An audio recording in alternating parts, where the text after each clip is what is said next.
네, 여러분 안녕하세요. 김병식 코치입니다. 또 만나서 반갑습니다. 자, 첫 번째 시간 우리가 나눴던 진로에 대한 개념과 그리고 진로 프로세서 중 자기 이해까지 했었는데 여러분 잘 정리해서 기억하고 있죠? 강의를 듣는 거에서 끝나면 그거는 여러분들한테 시간 낭비일 수가 있어요. 그런데 강의 들은 것을 내가 실천했을 때 나의 진로도 찾을 수 있고 여러분들 것으로 만들 수가 있습니다. 지금 그렇게 노력하고 있죠? 자, 저는 여러분들을 믿습니다. 자, 이제 두 번째 시간 시작해 보도록 하겠습니다. 화면을 보면서 같이 진행해 보도록 할게요. 자, 진로 프로세스 2다 두 번째 단계, 바로 직업 환경의 이해입니다. 자기 이해만 해서는 나의 진로를 찾아갈 수가 없어요. 직업 환경이 어떻게 변하는지를 알아야 그거에 맞춰서 내가 잘하고 좋아하는 것들을 환경에 맞췄을 때 비로소 진로를 좀 결정해 나갈 수가 있습니다. 자, 미래 사회의 특징들을 한번 살펴볼게요. 우리가 요즘 4차 산업혁명 시대를 살아가고 있다라고 이야기들을 많이 하고 있습니다. 자, 그렇다면 1차부터 시작해서 4차까지 오는 동안 어떤 변화가 있었는지 한번 알아볼 필요가 있겠죠? 자, 먼저 1차 산업혁명입니다. 1784년도. 자, 그때 어떤 일이 발생이 됐냐면 증기 기관이 발명이 되고 기계 생산 설비들이 갖춰지기 시작을 하는 시대. 그때가 바로 1차 산업혁명이라고 이렇게 부릅니다. 자, 2차 산업혁명은 바로 전기와 대량 생산으로 볼 수가 있습니다. 컨베이어 벨트가 발명이 되고 거기에 컨베이어 벨트는 뭐냐면 냉장고다 또는 텔레비전이다 그런 것들을 빠르게 이동시킬 수가 있는 이런 벨트처럼 생긴 거예요. 그런 것들을 개발하고 그리고 전기가 들어오면서 많은 사람들, 전 세계에 있는 사람들에게 필요한 물건들을 보낼 수 있게 되었죠. 자, 그게 바로 2차 산업혁명입니다. 자, 3차 산업혁명은 뭐냐면 자, 컴퓨터 시대 또는 자동 생산 시대라고 이렇게 볼 수가 있습니다. 인간이 하던 것을 자동화, 그러니까 로봇이 대체를 한다거나 또는 1대1로 만나던 것을 우리가 어느 순간 화상을 보면서 대화를 하죠. 그와 같은 IT가 발달을 계속해서 해 나가게 됩니다. 자, 4차 산업혁명 시대는 왔다라고 하는 사람이 있는가 하면 아직 3차 산업혁명 시대를 가고 있다라고 이렇게 이야기하는 사람도 있습니다. 4차 산업혁명 시대의 어떤 특징이라고 하는 것은 뭐냐면 사이버와 물리적 시스템입니다. 예를 들면 운전할 수 있는 친구 있나요 혹시? 자, 운전할 때 또는 운전하는 사람들을 보면 그냥 운전하지 않습니다. 뭘 활용할까요? 모바일을 켜서 지도를 찾게 되죠. 그 지도는 만약 제가 여기 서울에서 부산까지 간다고 생각을 해봅시다. 아닙니다. 서울에서 나사렛 대학교까지 가보겠습니다. 자, 그러면은 저는 나사렛 대학교라고 하는 곳을 제대로 찾아가기 위해서는 어떻게 해야 될까요? 예전 3차 산업혁명 시대 같은 경우는 제가 직접 책을, 지도를 보면서 몇 번 국도, 몇 번 국도 이렇게 찾아갔어야 됐어요. 그런데 지금 어떤가요? 모바일에서 사이버상에서 찾아줘요. 그러면 내가 원하는 곳까지 어떻게 가야 되는지를 다 알려줍니다. 더 놀라운 거는요, 시간까지 예측해서 알려줘요. 그거를 우리가 모바일이라고 하는 물리적 그런 그 제품을 통해서 우리가 보게 되는 거죠. 이 사이버상의 공간과 핸드폰이라고 하는 물리적 그런 환경이 만난 그 시대를 우리가 제4차 산업혁명 시대라고 이렇게 명명합니다. 그와 아울러서 또 어떤 가상 공간 같은 것도 이렇게 나오게 되죠. 여러분들이 즐겨하는 로블록스라고 하는 어떤 게임도 있는데 그 게임은 어떤 가상의 공간에 내가 다른 사람들이 들어와서 같이 놀이할 수 있는 것들을 꾸며요. 그와 같이 사이버 상에서 이루어지는 일들을 물리적으로 밖에 있는 사람들이 그것들을 게임을 즐기거나 또는 이런 경우도 있어요. 내가 핸드폰으로 사진을 찍죠. 그러면 이거를 사이버 상에서 수정을 해요. 턱을 깎거나 코를 세우거나 눈을 키우거나 그리고 그거를 물리적 사진으로 뽑아냅니다. 이와 같이 이제 가상에 있는 것을 실제 내 걸로 가져오는 것. 그게 이제 4차 산업혁명 시대라고 이제 불리는 독특성인데요. 자, 그만큼 우리 시대가 지식이라고 하는 것들이 굉장히 빨라졌어요.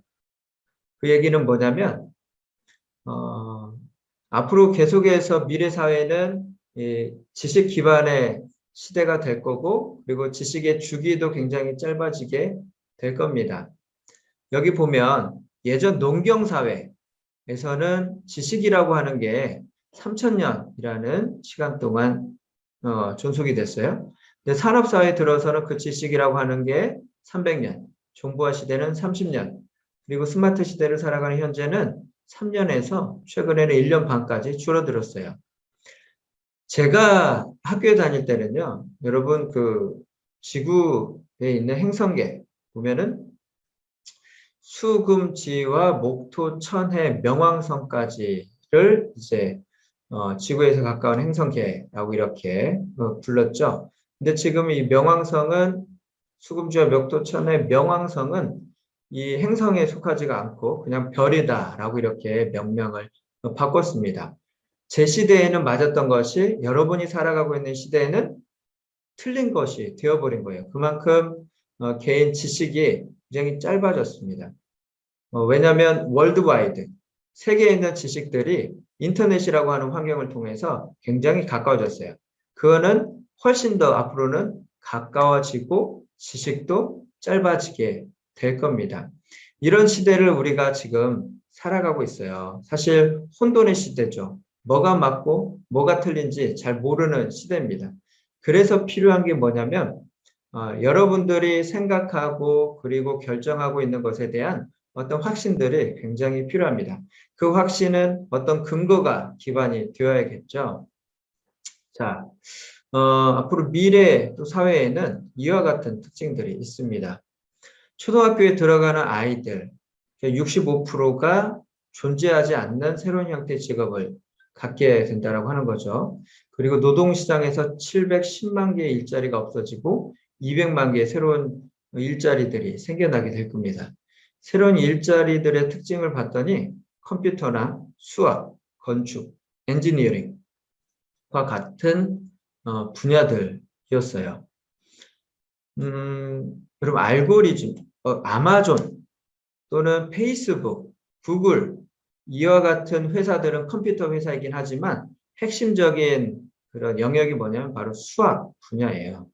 그래서 수학을 잘하는 친구가 있다라면 앞으로 코딩이나 컴퓨터 관련된 언어 이런 것들을 잘 해두면 또 직업에 있어서의 다양한 기회들을 얻을 수가 있을 것 같습니다. 자, 여기 보면은 줄어드는 직업들에 있어서는 어떤 사무행정, 제조생산, 건설채굴, 디자인, 스포츠, 미디어, 법률, 시설 정비. 고용이 증가하는 거에 있어서는 비즈니스, 금융, 경영, 또 수학, 건축, 엔지니어링, 영업, 관리, 교육, 훈련과 같은 직군들이 늘어나거나 감소한다라고 합니다. 자, 이것들의 특징들은 뭐냐면요. 바로 컴퓨터가 대체할 수 있느냐, 없느냐를 가지고 직업의 미래를 예측을 하긴 합니다. 단순하고 반복적인 활동들, 단순하고 반복적인 활동들은 누가 잘할 수 있냐면 로봇들이 잘할 수가 있습니다. 컴퓨터들이 잘할 수가 있어요. 그래서 그러한 일들은 감소하는 추세를 보이고요. 고용이 늘고 있는 그런 활동들을 보면 어떤 창의성을 요하거나 로봇이 대체할 수 없는 것들을 고용이 증가하고 있다라고 여러분들이 생각하면 되겠습니다. 자, 다음으로 넘어갈게요. 자, 4차 산업혁명이다라고 하면 이와 같은 인공지능부터 시작해서 생명공학 분야까지 새롭게 대두되고 있는 산업들이 있습니다. 먼저 인공지능과 머신러닝이에요. 이건 뭐냐면 여러분 알파고와 이세돌 구단이 바둑 뒀던 거 혹시 기억나나요? 그때 누가 이겼냐면 알파고가 이겼죠. 컴퓨터가 이긴 거예요. 컴퓨터는 인공지능을 갖고 있습니다. 그래서 인공의 인텔리전스 지능이에요. 컴퓨터가 갖고 있는 지능입니다. 처음에는 뭐 3살 아이보다도 못한 지능을 갖고 있어요. 그런데 이 컴퓨터가 뭘 하게 되냐면 머신러닝, 자체적으로 학습을 하기 시작을 해요. 그래서 바둑이라고 하는 것도 이세돌 구단도 이길 정도로 그만큼 학습을 하게 됩니다. 체스, 유럽에 있어서의 어떤 우리나라의 장기와 같은 건데 체스에서는 이미 인공지능이 전 세계 챔피언들을 다 따돌리고 이겨버렸어요. 이와 같이 컴퓨터가 할 수 있는 일들을 만약 인간이 한다라고 한다면 과연 대체해낼 수가 있을까요? 쉽지가 않겠죠. 자, 다음 로보틱스입니다. 로봇이 대체를 하는 거죠. 최근에 어떤 유튜브 영상을 보니까 로봇 경찰이 있더라고요. 그래서 로봇 경찰이 돌아다니면서 사람들을 스캔해요. 그러면 범죄자들이 있겠죠. 그 범죄자들을 색출해내서 또 뭐 이렇게 경찰관에게 알려서 경찰들이 와서 잡아가게 이렇게 합니다. 또 나노 기술입니다. 나노는 뭐냐면 컴퓨터에 있어서의 메모리와 같은 겁니다. 얼마나 작은 칩 안에 저장 공간을 많이 넣느냐 아니면 작은 칩으로 컴퓨터가 할 수 있는 일들을 얼마나 많이 할 수 있게끔 하느냐 하는 게 나노 기술인데요. 앞서가고 있는 그 우리나라의 대표적인 기업이 있죠. 바로 삼성전자가 나노 기술에 있어서는 선두적인 역할을 지금 하고 있습니다. 자, 3D 프린팅입니다. 이건 뭐냐면 내가 원하는 것을 집에서도 편하게 만들 수가 있어요. 만약 열쇠고리를 만들고 싶다? 그러면 컴퓨터에다가 그 열쇠고리가 설계되어 있는 설계도를 집어넣어서 마치 우리가 문서를 프린터로 뽑듯이 그와 같이 열쇠고리를 또 프린터로 이렇게 뽑을 수 있는 겁니다. 요즘은 3D 프린터로도 요리도 이렇게 해내는 것을 볼 수가 있습니다. 요리의 재료들 또는 소재들을 이렇게 넣으면 그걸 가지고 로봇이 요리를 하더라고요. 그리고 유전학과 생명공학입니다. 요즘 100세 시대라고 이렇게 이야기를 하죠. 그만큼 인간이 생명 연장에 대한 갈망이 있는 거예요. 오래 살고 싶은 꿈이 있습니다. 그러다 보니까 내 유전적으로는 어떤 문제가 없는지 그러한 그런 세포들을 다 분석을 해서 앞으로 어떤 병이 일어날 건지 그러면 그거에 대한 예방을 어떻게 해야 될지 이런 것들에 대해서도 앞으로는 병원에서 이루어지게 됩니다. 이게 4차 산업혁명에 있어서의 어떤 변화들인데요. 이런 산업군들이 앞으로 늘어나게 되겠죠. 자, 그렇다면 이런 4차 산업, 미래 사회를 살아가는 우리는 어떤 준비를 좀 해야 될까요? 요즘 시대를 살아가고 있는 청소년 또는 청년들에게 필요한 것이 있다고 한다면 그건 뭐냐면 바로 경험입니다. 농경사회는 직접 농사하는 법을 배웠어요. 그래서 학교에 가지 않고 일반적으로 그 부모님이 농사를 했다 그러면 그 자녀들도 가서 직접 고구마도 캐고 양파도 캐고 또 뭐 벼농사도 하고 하는 것들을 배웁니다. 이 경험이 축적이 되다 보니까 따로 배우지 않더라도 그걸 내가 해낼 수가 있어요. 산업사회에 와서는 그러한 경험이 직접 경험할 수 있는 것들이 줄어듭니다. 요즘 지식사회에서는 훨씬 더 많이 줄어들었어요. 그 얘기는 뭐냐면 그냥 머리로는 알고 있는 것들은 많은데 실제 할 수 있는 것들이 많이 없다라는 이야기죠. 그래서 여러분들이 고민하고 있는 게 뭐예요? 진로도 이와 같아요. 나는 내가 광고 디자인을 하고 싶어요. 근데 이거 내가 잘하는지 잘못하는지 모르겠어요. 그 이유가 뭐라고요? 여러분들이 직접 경험해 보지 않았다고요. 그러니까 그게 나한테 맞은 진로인지 내가 가야 되는 길인지 이런 것들을 몰라요. 그런데 다행인 것은 뭐냐면 그걸 어떻게 이겨나갈 수 있느냐? 내가 고민하고 있는 것들을 다른 사람들한테 한번 물어본다거나 그걸 실제 하고 있는 사람들한테 물어보거나 요즘 인터넷이 잘 발달되어 있죠.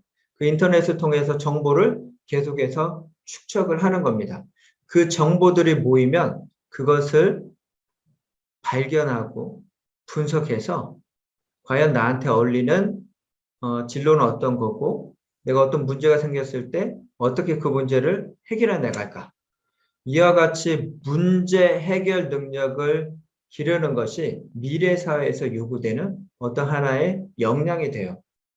과거에 여러분들이 농경사회에 있을 때는 그런 것들을 직접 했었기 때문에 문제들을 스스로 직접 해 나갔어요. 그런데 지금 지식사회에서는 여러분들이 그런 문제들을 스스로 해 나가는 것이 쉽지가 않습니다.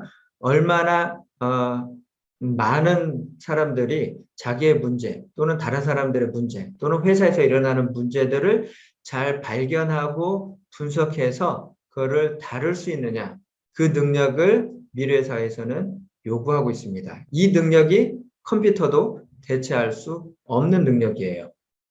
자, 그래서 우리가 아는 사람 중에 그와 같은 문제 해결 능력을 갖추고 있었던 사람이 있습니다. 이 사람은 이와 같은 능력이 굉장히 컸기 때문에 문제 해결 능력을 갖출 수 있었는데요. 자, 제가 지금부터 질문을 하나 해볼게요. 퀴즈를 내볼 건데요. 한번 여러분들이 맞춰보기 바랍니다. 변화와 속도가 빠른 시대에 여러분들이 필요한 능력이 뭘까? 자, 퀴즈입니다. 자, 이거는 어떤 광고일까요? 자, 저기 보면 구두가 보이죠? 네. 자, 구두 안에 잘 보세요. 오, 마치 백밀러 같아요. 자, 이거는 어떤 제품을 선전하는 광고일까요? 어떤 제품을 선전하는 광고입니다. 어떤 제품을 선전하는 광고. 자, 멈춰놓고 한번 생각해 보세요. 자, 정답 공개합니다. 정답은요, 바로 구두 광택제입니다. 자, 구두를 보면 구두 앞부분을 반딱반딱하게 닦아 놓으니까 뒤에 있는 차가 보일 정도로 그렇게 유리가 된 거죠. 거울이 된 겁니다. 자, 두 번째. 이거는 어떤 광고일까요? 멈춰보고 한번 여러분들이 찾아보기 바랍니다.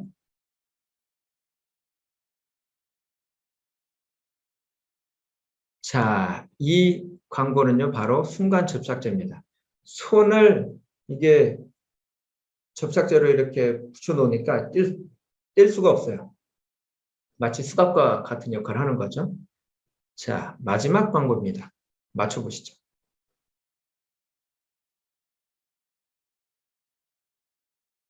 자, 이 광고의 제품은요, 바로 면도기입니다. 이 부드러워요. 부드럽게 면도를 할 수 있다라고 하는 거죠.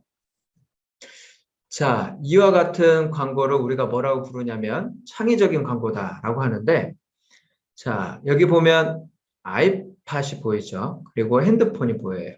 그리고 터치 스크린입니다. 터치 키보드입니다. 이거를 합쳤더니 뭐가 됐을까요? 아이폰이 됐어요.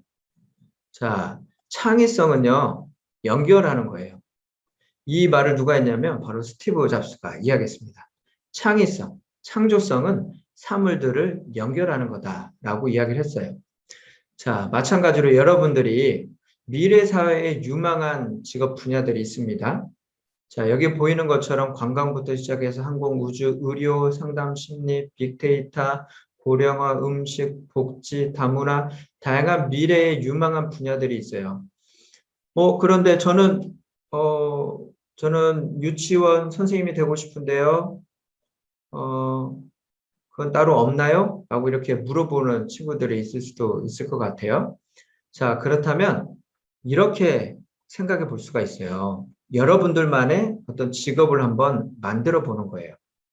자, 경찰인데 앞으로 유망한 정보와 인터넷, 사이버 경찰이 될 수 있겠죠. 프로그래머인데 유망한 분야가 건강관리예요. 그러면 다이어트 프로그래머. 또 디자이너인데 여가 생활을 디자인하는 디자이너는 테마파크 디자이너. 또는 디자이너인데 동물과 관련된 디자이너, 애견옷 디자이너. 이와 같이 기존에 내가 관심 있는 직업에 유망한 분야를 합쳤더니 새로운 직업이 됐어요. 유치원 선생님인데 만약 여가 유치원 선생님이다. 라고 하면 어떨까요? 아이들이 나가서 활동하는 것을 좋아한다. 제가 최근에 제 딸아이를 데리고 어디를 갔다 왔냐면요. 저 양평에 있는 어떤 산에 갔어요. 산에 왜 갔냐면 이런 그 산을 디자인해서 돌아다니면서 그 자녀들이 낙엽을 가지고 다양한 놀이도 만들어 보고 풀도 만들어 보고 새소리도 들어보고 하는 활동들을 했어요. 새롭더라고요. 이거는 유치원 선생님이 할 수 없는 영역이죠. 거기에 유망 분야인 여가를 붙였더니 여가 유치원 선생님 또는 여가 지도 강사 뭐 이런 것들이 될 수가 있습니다. 그러니까 여러분들이 좋아하는 직업이나 관심 있는 직업이 있어요? 거기에 유망 분야를 합쳐보세요. 그러면 새로운 직업들이 나오게 될 겁니다. 그것들은 여러분들만의 직업이 될 수도 있고요. 가깝게로는 여러분들 앞서서 그거를 했던 사람들도 있을 겁니다. 그것들을 따라서 여러분들이 직업을 찾아가다 보면 여러분들이 원하는 일을 하고 있을 겁니다.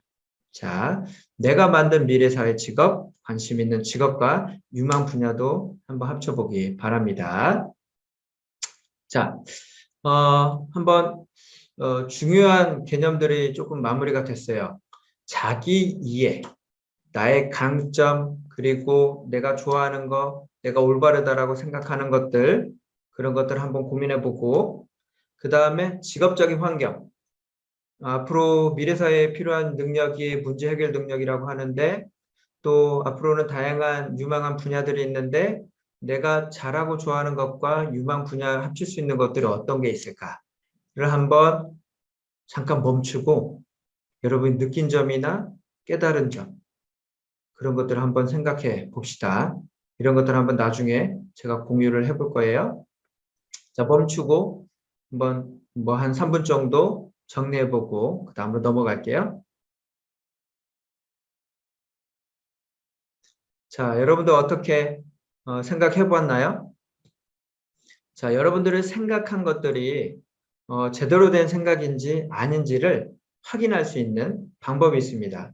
그게 뭐냐면 바로 진로 의사결정인데요. 진로 의사결정은 이 세 번째 스텝입니다. 자기 이해, 직업 환경, 그 다음에 진로 의사결정. 진로 의사결정 유형에는 세 가지가 있어요. 의존적, 그리고 합리적, 직관적. 이 세 가지로 나눠지는데 어떻게 나눠질 수 있느냐? 이와 같이 나눠질 수가 있습니다. 먼저 자기 이해는 높아요. 내가 좋아하고 잘하는 것이 무엇인지를 알아요. 그런데 4차 산업혁명, 앞으로 미래 사회에 어떤 것들이 유명한지에 대해서는 이해가 낮아요. 그러니까 다른 사람들이 이야기하는 것에 혹합니다. 야, 이게 요즘은 유망하대. 그러면은 거기에 휩쓸리고 저기에 휩쓸리고 자기만의 어떤 뚜렷한 명확한 정체성을 갖추지 못하고 여기저기 휩쓸리는 사람들이 바로 의존적으로 결정하는 사람들이에요. 근데 자기 이해가 낮아요. 내가 뭘 좋아하고 잘하는지 잘 몰라요. 그런데 앞으로 미래사회에 관해서는 잘 알아요. 앞으로 미래사회는 인공지능, 코딩이 뛰어나대. 그래서 그걸 한번 해볼까? 라고 직관적으로, 느낌으로 이렇게 판단하는 경향이 있습니다. 이걸 직관적 결정이라고 그래요. 자, 나는 의존적 결정을 하나요? 아니면 직관적 결정을 하나요? 저는요, 자기 이해도 높고요. 제가 해보니까 환경적 이해도 높은 것 같아요. 그런 친구들을 우리가 뭐라고 부르냐면 합리적으로 의사결정했다라고 이렇게 이야기합니다. 내가 생각했을 때 내가 자기 이해도도 높고 직업 환경에 대한 이해도도 높으면 여러분들이 합리적 의사결정으로 갈 수가 있습니다. 자, 여기까지 도달했다라고 한다면 그 다음에 뭐 해야 되느냐? 바로 나에게 있어서 어떤 내가 결정한 거에 있어서 진로 장애물들은 없는지 여러분들이 한번 살펴볼 필요가 있어요. 자, 진로 장애물입니다. 진로 장애물에는 이렇게 세 가지 요소들로 나눠질 수가 있어요. 첫 번째는 잠재적 장애 요인입니다. 경제적인 상황, 제 주변에 농구를 하고 싶어 하는 친구가 있어요. 근데 농구를 또 하려면은 좋은 코치가 이렇게 있어야 한다고 하더라고요. 그런데 그 코치한테 한 번 코칭을 받는데 비용이 비싸대요. 또 미술하는 또는 피아노 치는 것도 어때요? 다 돈이 들어가잖아요. 이러한 경제적으로 지원이 가능한지 아니면 내가 그것을 만들어낼 수 있는지 여부 또는 신체적, 정신적으로 건강한지에 대한 부분들 그리고 내가 다른 사람들을 또는 가족에 있는 어떤 내 동생들을 부양하거나 또 보육해야 되는지 부모님을 부양해야 되는지 이런 것들에 따라서 또 달라지게 되겠죠. 또는 다른 사람들을 폭행했다거나 그래서 상해를 입히거나 뭐 이런 범죄들이 없는지 강의를 하는 저 강사 있잖아요. 그런 강사들도 이렇게 경찰서에 내야 되는 그런 문서가 있어요. 확인해야 되는 문서가 성폭력 그런 조회를 하는 것을 저도 이렇게 문서를 냅니다. 그런 폭력 등 또는 범죄 여부들이 없는지도 진로에 있어서의 어떤 장애가 될 수가 있어요. 만약 제가 어떤 과거에 어떤 나쁜 일을 했다라고 한다면 저는 여러분들 앞에 떳떳하게 설 수가 없겠죠. 자, 두 번째는 환경적인 장애 요인입니다. 가족이 지지를 하느냐? 나는 가수가 되고 싶어요. 중학교 2학년 친구였는데 이 친구는 가수가 되고 싶었어요. 그런데 부모가 반대를 했습니다. 그래서 자기의 뜻을 이렇게 이룰 수가 없어서 진로의 성숙도가 높아지지 않은 친구가 있었어요. 그리고 진학 시 가능한 성적. 대학교 다닐 때 좋은 성적을 받아두면 나중에 졸업 시에 또 학과로 어떤 그 회사에서 추천서 같은 것도 옵니다. 그러면 성적에 따라서 이 추천서를 주기도 하고 그래요. 또 성적이 높으면 또 그만큼 내가 원하는 어떤 회사에 취업할 가능성도 높아지게 되겠죠. 또 하나는 문화적 차이가 있습니다. 이거는 가정적인 문화적 차이도 있을 수 있고요. 다문화적인 문화적 차이도 있을 수 있어요. 그리고 내가 지원하려고 하는 회사의 어떤 문화적 차이가 있을 수도 있습니다. 제가 첫 번째 근무했던 회사는 굉장히 수직적인 문화를 갖고 있던 회사였어요. 그러니까 상하 복종을 해야 돼요. 위에서 이야기하면 아래 사람들은 그대로 따라야 되는 그런 문화였습니다. 정말 저는 비합리적이다라고 이렇게 생각을 했었지만 그게 또 다른 측면에서는 빠르게 일을 처리할 수 있었던 방법이기도 했겠죠. 어찌됐든 그런 부분들이 저하고 맞는지도 여러분들이 체크를 해야 됩니다. 개인적 장애 요인이 있습니다. 나이나 성별, 너무 나이가 많아서 지원하기 어려운 부분도 있습니다. 제가 최근에 만났던 어떠한 그 환경 분야에서 근무하셨던 분은 오랫동안 연구소에서 근무를 했는데 공기관으로 옮기고 싶었어요. 그런데 너무 나이가 많아서 지원을 할 수가 없었다고 하더라고요. 자, 또 적성. 내가 좋아하는 일이 아닐 수도 있습니다. 또 가치, 내 가치관과 위배되는 일이 있을 수도 있어요. 만약에 9시에 출근해서 6시 퇴근하는 일을 하고 나중에는 그 다음에는 나만의 취미생활을 하고 싶어요. 그런데 이 회사는 야간 근무까지 있어요. 그럼 나의 가치, 몸과 마음의 여유를 누리는 가치와는 정반대게 되겠죠. 어떤 물질적인 여유, 경제적인 풍요로움과 같은 가치는 얻을 수 있을지 모르지만 내 몸과 마음의 자유를 위한 가치에는 위배되겠죠. 그런 것들을 또 고려해 볼 수가 있습니다. 마지막으로 흥미입니다. 저 같은 경우에는 아까 여러분들 흥미에서 6가지 영역으로 나눠졌었죠. 저는 실제형에 가까운 직업적 환경에서 근무를 했었어요. 어떤 기계를 활용하고 도구를 활용해서 어떤 제품을 만들거나 또는 뭐 그러한 기계 설비를 만드는 역할을 했었어요. 근데 제가 저한테 맞는 직업적 환경은 사회형이었습니다. 가르치고 돌보고 상담하고 이런 것들 이런 것들이 저한테 맞는 직업적 환경이었어요. 이렇게 직업적 환경, 흥미도가 떨어지는 직업적 환경에서도 나의 장애 요인이 될 수가 있습니다.